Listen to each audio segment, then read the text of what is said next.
All right. Good morning, Doug. Several issues we could talk about today, but I want to start with the singularity. A mutual friend of ours, Dan Denning, posted a quote from, I think someone you might know. I think it's Werner Bing. Is that how you pronounce that? Yeah, it is. So he wrote in The Coming Technological Singularity, which was published in 1993, 30 years ago. He says, quote, within 30 years, we will have the technological means to create superhuman intelligence. Shortly after, the human era will be ended. What do you think?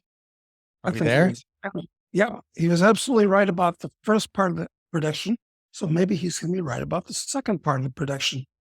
And I started writing about this stuff myself in about the same time, 1993, when I wrote that book, Crisis in Investing, the rest of the 90s, or it was titled For the 90s at that point.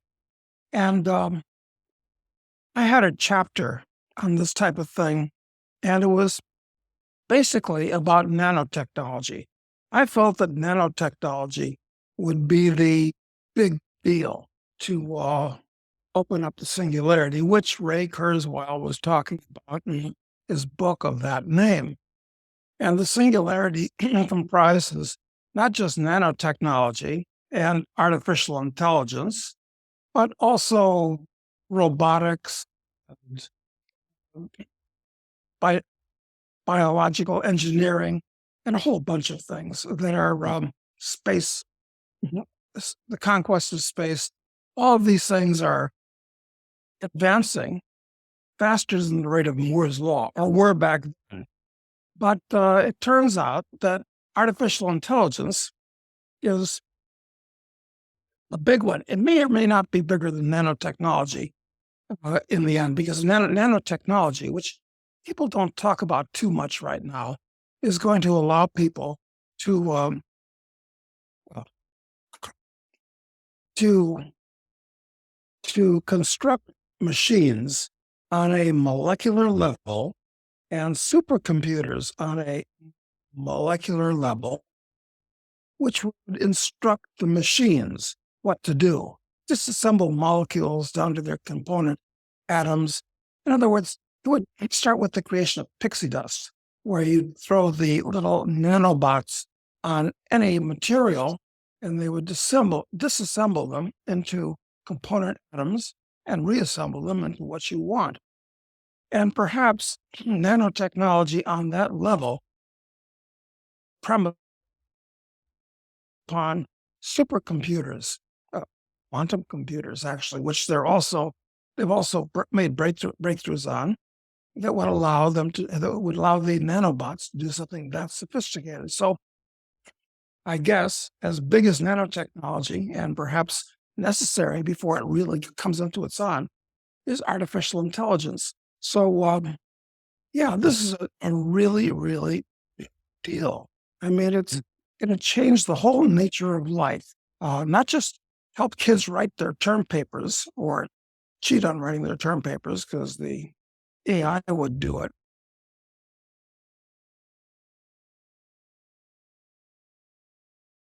To allow a panopticon, a part of the government, or all world, their information can be correlated to be much bigger than that. So,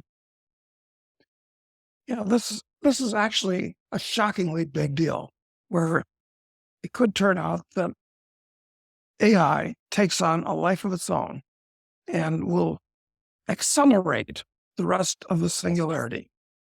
When this was envisioned, and when this book was published, and when you originally were talking about it 30 years ago, did it have a utopian or dystopian association at the time? Because now there's a whole bunch of people, I think, that associate the singularity with uh, with a dystopian outcome. But how was it viewed then?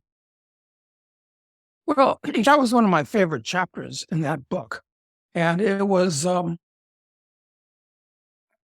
I saw it as a very good thing, because the argument I made then, and I still make it today, is that the ascent of man started depending on when you want to start it. You want to start it with the conquest of fire several 100,000 years ago? Do you want to start it with the invention of the bow and arrow? What, 30,000 years ago, the uh, domestication of animals, 15,000 years ago? And it's been a slowly accelerating curve. And about 5,000 years ago, when people started moving into cities and growing grain on the kind of scale that allows you to live in cities, it started accelerating. And the refining metals, making ceramics, one thing or another. And then when we hit the Industrial Revolution in the early 1800s, it's like the curve reached the knee of the curve, and the ascent of man, which is a good thing, started going perpendicular. But it's gone faster than I thought. There was a book written back in the 70s called Future Shock by the Tofflers, a married couple that wrote this book, and it was a bestseller at the time. And I kind of poo-pooed the book. I thought, well, this is just like popular science to sell books. I thought about it, and they were right too. So, yeah, it's going to get completely out of control. And for all we know, computers really are going to start thinking. So we're going to get Mr. Data because of biological engineering and other things way before Star Trek predicted it. Yeah. What do you think about, 'cause one of the promises of this whole thing, which, is labeled in a derogatory way, transhumanism now. That's the way the dystopians like me would think of it. Uh, would the way I imagine it would evolve is that, it's basically you go from biology first to information. So like if you were going to extend your life, um, it might be that somehow they capture your or I guess an avatar at least of your thoughts and mind and experiences, and that could live on in a silicone future.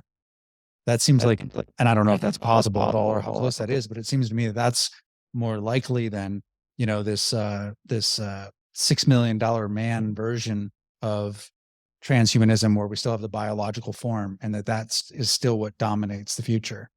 What do you think about that? Well, I think the $6 million man is from another era. Definitely. And yeah, it's actually Literally. not much of a big deal anymore. Years ago, at the Era Society, which I sponsored for 30 years in Aspen, Colorado, one of our speakers who was into this type of thing said, his take on immortality and transhumanism in those days was, look, today you can get your knee replaced, you can get your heart replaced, that's fine. But perhaps it'll be possible with your brain to replace every cell one by one and replicate it that way. And it was uncertain in his mind whether all of your memories would stay the same, but we're reaching the point where you can replace them, where they will be able to replace the biological entity of the brain. Now, this gets into a much bigger question. Well, is there such a thing as a human soul? Is there such a thing as a spiritual existence that is just inhabiting this body for the time being? Well, that's a question that nobody's answered satisfactorily. I know all the Christians are going to jump on me and say, I found Jesus and we have a soul. I don't even like the concept of we have a soul. That implies that your body is paramount. Your body has a soul. I mean, if you're going to take that view, maybe you should say, we are a soul, and the soul has the body, and it'll jump from, this meat body to another one when you die. This is very complicated with unanswerable questions. But transhumanism, is it going to be good to have chips implanted in your brain, which will bring the power of your computer and many other things right into your brain and give you another form of superpowers? Well, yeah, I think it's good. The only danger of it, I mean, I'm all for more abilities on the part of people. The only problem is, will the bad guys be able to control it? And will the artificial intelligence itself turn out to be the bad guy? I don't think so. And I'll give you the reason why. I think that the if AI turns into Skynet, it's not going to be malevolent like it turned out to be in the Terminator. Uh, and my reasoning is this: it's the more intelligent something gets, I think the more libertarian it tends to get. It'll understand economics, not the pseudo economics that has been foisted upon the world, Keynesianism and Marxism and all this kind of nonsense. That the more intelligent AI gets, it'll understand that actual libertarian economics is better, is more intelligent than other things. It'll see that force is non-productive, so it will be non-coercive. So I'm not afraid of it. Yeah, what you're saying makes sense. I was thinking about it in terms of how it might evaluate that. It would be like on a basis of energy expenditure. Coercion requires an unbelievable amount of energy expenditure. That's a good point. I'm sure that's another thing that highly intelligent AI will see immediately. And all creatures of all types like to minimize energy expenditure. So that's another one. Good point, man. It's interesting. You know, one thing Elon Musk is famous for saying, he says, humanity is a kind of biological bootloader for AI. Like his thought in the evolution of whatever that he's, I guess, saying that humans were necessary to transition intelligence basically from the biological to the silicone. Yeah. And I I'm a big fan of Elon Musk. I mean, he's got to be a genius on a par with Leonardo da Vinci. I mean, the things that he has done and is responsible for, starting out with PayPal and then moving to his satellites. What does he call these things? I've already got a connection for it. SpaceX. Yes, SpaceX, that too, and Tesla, which is a lot more than the cars. I mean, it's just one thing after another that he makes happen. So I give his opinions a lot of weight because he's obviously a real genius, and not just the genius kind of genius that sits there and contemplates, but he can do things. The He says that we ought to slow down the progress of AI. Well, I don't think you can slow it down at this point because it's not all just happening here in the US. It's going to be happening in different labs all over the world. Now that people can see that AI can be made to exist, and there are several groups here in the US that are doing AI that we know about, it's going to be happening all over the world, in Russia and China and God knows where else. So you can't slow it down. But for the reasons that I mentioned, that the more intelligent it gets, I think that, listen, if we're cosmically right,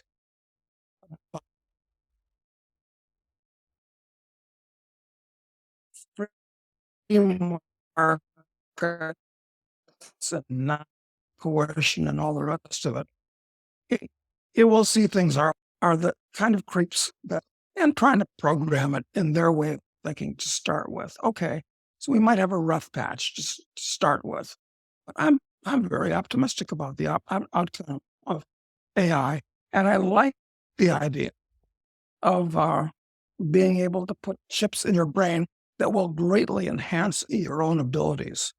I mean, that's not to be feared unless those chips can be controlled. But if AI is benevolent, which I think it will be, you don't have to fear that. What do you think of that argument? Yeah, I mean, I don't think I'd put a chip in my brain under any circumstances, but just because I just don't trust the centralized nature that that would have to come through. It's not like there are, little lots of competing bodies that I could um I could choose the chip from. It's going to come from a couple of approved places, and those are all going to be centralized and controlled, just like the social media stuff is. And I think it'll be, uh, I don't know. I don't like that part, but I do think that it's now that we've seen the advancement of this stuff in ways that even 3 years ago, I think I couldn't have imagined the acceleration of it all. It's better if it's out and it gets out and in many places and in as many ways as possible, because then there will be competing forces in it to try and produce the best version of it for humanity. I mean, it could be really good for humanity, but like you said, a rough patch probably is in store for everybody, no matter what with it, I think. I agree. And as far as having chips in your brain, I don't like the idea just because I don't like medical operations at all. And I don't like the possibility of someone actually being able to, AI, whoever it is, being able to take actual control of my body, but the way I think. So yeah, there are real dangers. So I think before I did anything, I'd want to see it sorted out completely. Yeah, Yeah. definitely. But maybe that'll only take a few years the way things are going. It's absolutely shocking.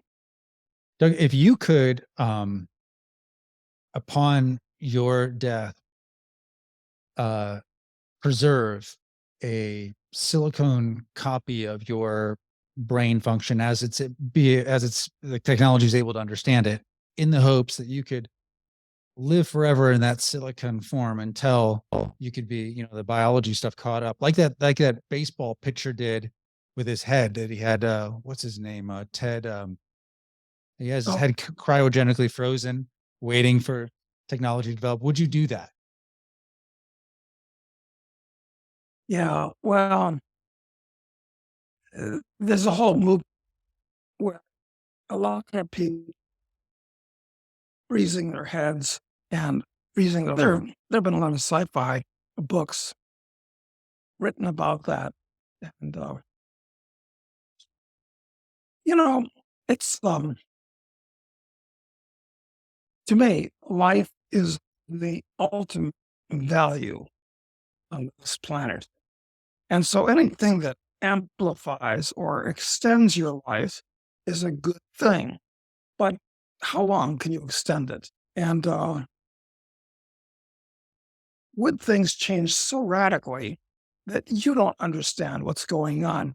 I mean, look, civilization, as I pointed out, is 5,000 years old at most.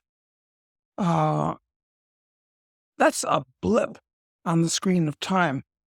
And look at it this way: the universe, as best as we can determine, is 13.8 billion years old since the Big Bang.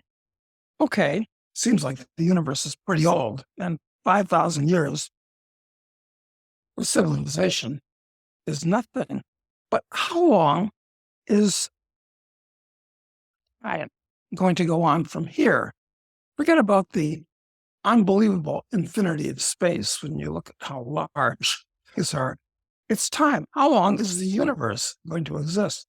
And the best guess is that it's going to last for thousands of trillions of years. In other words, quadrillions of years into the future.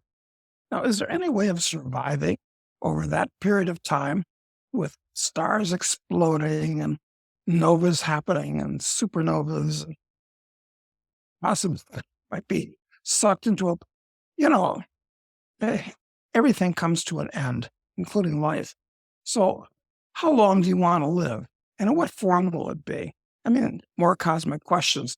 And of course, people will say, well, you're an infinite spirit just tricking itself by inhabiting this body at the moment. Okay, but infinite, does that mean that I've lived for 13.8 billion years so far? Or something before that? Probably not. It's These questions are unanswerable. And will AI be able to answer them? I think it'll probably be like that short story by Isaac Asimov. I wish I could remember the name of it. It's probably the best thing that Asimov has ever done, and one of the best things that's ever been done uh, about the end of the world, where uh, supercomputer is created, and mankind asks supercomputer. Now we're talking about thousands of years in the future, when mankind is, kind of left its body and things are happening in hyperspace. And mankind is asking the supercomputer, which gets more and more powerful and is benevolent, it asks it, how do we reverse entropy? How do we keep everything from coming to an end? And the supercomputer is starting now, when it's created, to thousands and thousands of years in the future. But when asked the question, how do we reverse entropy, which is to say, keep everything from coming to an end, it says, cannot answer for lack of sufficient data. And then finally, mankind asks the question, and it says, let there be light. And the whole universe uh, expands again. And this is many, many billions of years in the future, when the stars are burning out, so forth, and the universe is coming to an end. And at that point, computer figures it out and says, let there be light. So it's really a fun story. But what's the name of the story? It's called The Last Question. The last question. Google Okay, it. so here we have Asimov, in effect, anticipating AI. When did he write that? 50, 60 years ago? So I think it's going to go that way. I really do. It's going to be very interesting. So we shouldn't concern ourselves too much with the trivias of day-to-day existence based on that. Okay, good. One last clarification on my part. The baseball player was Ted Williams. He's the guy who had his head separated from his body and was frozen in like liquid nitrogen or something, until maybe he could be, technology would catch up and he could live on. Well, I'm not opposed to it. I guess it's worth a shot. Okay. So, but maybe using today's technology, if it turns out that cryogenic preservation doesn't destroy all his memories and destroy the essence of who he is, maybe it'll turn out that when he's reincarnated and reanimated, I should say, maybe he'll be like a Australopithecine or Pithecanthropus or something like that in the world. So he'd be pretty out of place in the land. Yeah, and it might bring him back and put him in a zoo. Exactly. It's dangerous. That's amazing. Yeah, Okay. It really is. Fiction has been a much better predictor of how this is all going to work out, I think, than the best think tanks, which are essentially worthless, frankly. Think tanks are worthless. An individual genius is much better than think tank, which probably just waters, Dumbs everyone down to the media. Yeah, exactly. Yeah, exactly. So, okay. Yeah. So you're not worried. You're not worried. Bottom line is about the onward rush toward AI and this singularity.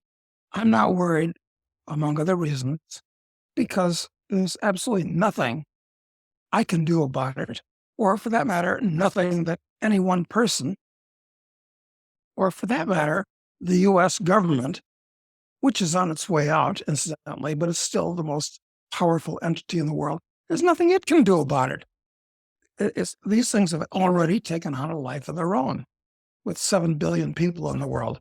Well, probably only about a billion don't count. I mean, the people that are living hand to mouth don't count in this context. But there's nothing anybody can do about it at this point. So you might as well uh, just live the best life you can, which, incidentally, as far as I'm concerned, means the most ethical life that you can, and see what happens because it's already out of control.